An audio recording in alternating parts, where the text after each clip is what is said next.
ಮಧ್ಯಪ್ರಾಚ್ಯದಲ್ಲಿ ಮಹಾಯುದ್ಧದ ಕಾರ್ಮೋಡ ಕವಿದಿದೆ. ಇರಾನ್ನಲ್ಲಿ ಖಮೇನಿ ಅಂತ ದೊಡ್ಡ ನಾಯಕನ ಹತ್ಯೆಯಾಗಿದೆ. ಯುದ್ಧದ ಹಿನ್ನೆಲೆ ಭಾರತದ ಮೇಲೆ ಪರಿಣಾಮ ಬೀರಲಿದೆ ಅಂತ ಹುಬ್ಬಳ್ಳಿಯಲ್ಲಿ ಶಾಸಕ ಮಹೇಶ್ ತೆಂಗಿನಕಾಯಿ ರಿಯಾಕ್ಟ್ ಮಾಡಿದ್ದಾರೆ. ಖಮೇನಿ ಹತ್ಯೆ ಖಂಡಿಸಿ ರಾಜ್ಯದಲ್ಲಿ ಪ್ರೊಟೆಸ್ಟ್ ಆಗ್ತಾ ಇದೆ. ರಾಜ್ಯ ಸರ್ಕಾರ ಇಂತಹ ಪ್ರೊಟೆಸ್ಟ್ಗಳಿಗೆ ಪರ್ಮಿಷನ್ ಕೊಡಬಾರದು ಅಂತ ಹುಬ್ಬಳ್ಳಿಯಲ್ಲಿ ಶಾಸಕ ಮಹೇಶ್ ತೆಂಗಿನಕಾಯಿ ರಿಯಾಕ್ಟ್ ಮಾಡಿದ್ದಾರೆ. ಯುದ್ಧದ ಕಾರ್ಮೋಡ ಬೆಳೆದೈತೆ. ಯುದ್ಧ ಈಗಾಗಲೇ ಪ್ರಾರಂಭ ಆಗಿದೆ. ಖಮೇನಿ ಅಂತಕ್ಕಂಥ ಇರಾನಿನ ಅಧ್ಯಕ್ಷರ ಹತ್ಯೆ ಕೂಡ ಆಗಿದೆ ಅಂತಕ್ಕಂಥ ಮಾಹಿತಿಗಳು ಲಭ್ಯವಾಗ್ತಾ ಇದ್ದಾವೆ. ಸ್ವಲ್ಪ ಎಫೆಕ್ಟು ದೇಶದ ಮೇಲೆ ಆಗೇ ಆಗುತ್ತೆ.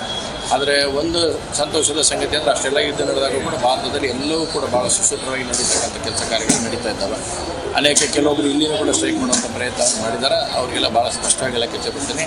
ನಿಮ್ಗೆ ಆ ರೀತಿಯಾಗಿರ್ತಕ್ಕಂಥ ಈ ಸ್ಟ್ರೈಕು ಇನ್ನೊಂದು ಮತ್ತೊಂದು ಮಾಡೋಕ್ಕೆ ಸರ್ಕಾರ ಇಲ್ಲಿ ಅಲೋ ಮಾಡಬಾರ್ದು, ರಾಜ್ಯ ಸರ್ಕಾರ ಅನ್ನೋದನ್ನು ಕೂಡ ಅಷ್ಟೇ ಸ್ಪಷ್ಟವಾಗಿ ಹೇಳಕ್ಕೆ ಇಚ್ಛೆಪಡ್ತೀನಿ.